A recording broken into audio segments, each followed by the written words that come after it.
Yan, good morning po mga idol. Yung mga nagtatanong sa Google Map, Santo Tomas, Batangas po, Barangay San Miguel po ang sakop nito.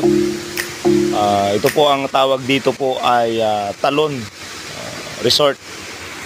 Yan po. So, pinaganda po nila. So, flowing water po yan. Yan, ito po ang mga setup. Ate, magkano cottage natin? 300. Yan, o yun. Ayan o, yan. Very affordable po. Ito, yan. Yan po. Yung entrance fee natin is matanda, 30, 20 po yung bata. Cottage, very affordable po, 300. May video okay po kayo. Pwede pong mag-arkila ng video okay mga idol. Yan. Yan, napakaganda ng setup po. Tingnan niyo po.